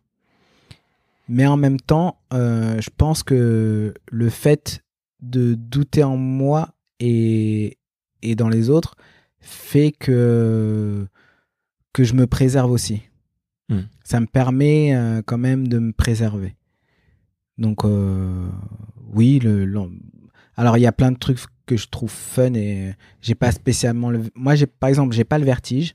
Ouais. Mais par contre, si ma fille est avec moi au bord, pas forcément d'une falaise, mais au bord par exemple, d'un escalier, si elle s'approche trop près, ça va me faire les mêmes sensations que si j'avais le vertige. Ça me prend et ça me traverse, alors qu'à la base, j'ai pas le vertige.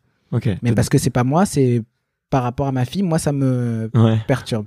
J'ai pas spécialement de peur pour moi, j'ai beaucoup de peur pour mes proches. Ok, ça marche. La toute dernière question sur le podcast, c'est une question de tradition, c'est savoir à qui tu tends le micro, à qui tu fais ce passage de micro. Qu'est-ce que tu aimerais bien écouter sur le podcast du coup? J'aimerais beaucoup écouter Vincent Louis parce que c'est un mec énorme.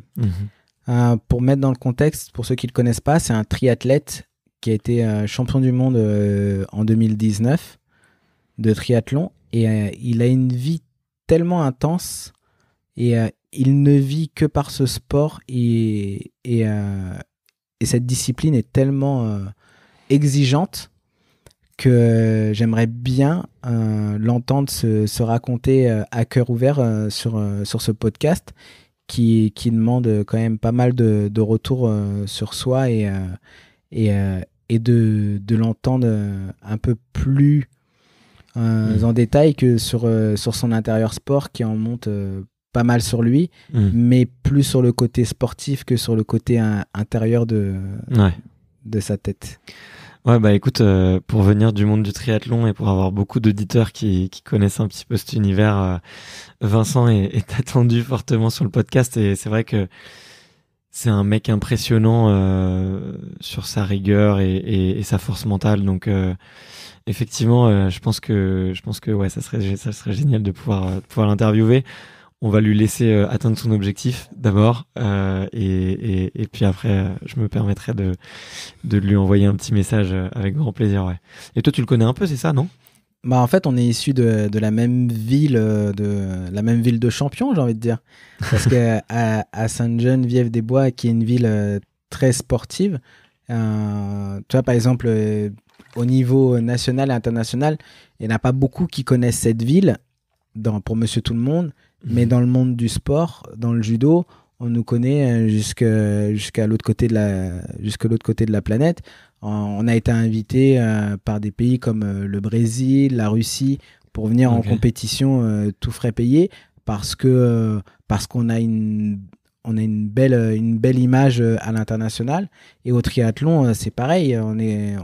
Sainte-Jeanne est connu dans le monde grâce à Vincent, et il y avait aussi un autre jeune qui a été champion du monde junior juste après lui. D'accord. Qui après est parti de Sainte-Jeanne. Mais voilà, c'est une ville, il n'y a pas beaucoup de villes qui peuvent se targuer d'avoir eu 2 sélectionnés olympiques dans 2 disciplines différentes sur les mêmes Jeux. Ouais, c'est clair, c'est clair. Bon, bah écoute, merci infiniment, David, pour ce super moment, parce que tu t'es livré, tu vois, et c'est rare les gens qui viennent et qui se livrent autant. T'as joué le jeu à fond. On s'était dit que ça serait peut-être pas toujours évident et tout, mais je trouve que tu dégages plein d'espoir, quoi, et ça fait un bien fou à entendre. Donc j'espère que les auditeurs seront aussi bien que moi maintenant, qui auront un peu ce message d'espoir en eux, et franchement, merci infiniment. Voilà, c'est tout ce que j'avais à dire pour terminer. De rien, c'était vraiment un plaisir d'être avec toi pendant ces quasiment 2 heures. J'ai passé beaucoup, vraiment du bon temps à discuter avec toi. J'espère vraiment que les auditeurs apprécieront, et ceux qui n'ont pas eu l'occasion de lire le livre, ils auront une version du livre ici, là, un peu plus courte de ce qu'on peut trouver dedans. Et si ça peut vous donner de l'espoir pour avancer et positiver, on aura réussi l'émission. Ok, bon bah cool, c'est l'essentiel. Et si jamais il y a des auditeurs qui ont envie de t'envoyer un message, ou qui ont envie de te remercier, qui ont envie de juste te dire, te féliciter pour le podcast, pour ton parcours, comment est-ce qu'on les redirige? Soit sur ma page Facebook, ou soit sur ma page Instagram. Les deux sont ou même sur Twitter, c'est la même chose, c'est davidlarose.oly. OLY, c'est pour les Olympiens qui ont le droit d'utiliser ces 3 petites lettres à la fin de leur nom pour dire qu'ils ont participé aux Jeux Olympiques. D'accord, ok. Bon, en tout cas, c'était génial. Merci encore. Salut. Merci. Ciao.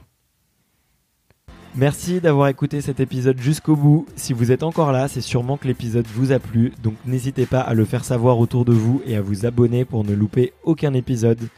J'ai mis tous les liens dans la description, donc n'hésitez pas à y jeter un coup d'œil. Et sinon, moi je vous dis à la semaine prochaine pour une prochaine interview. Ciao!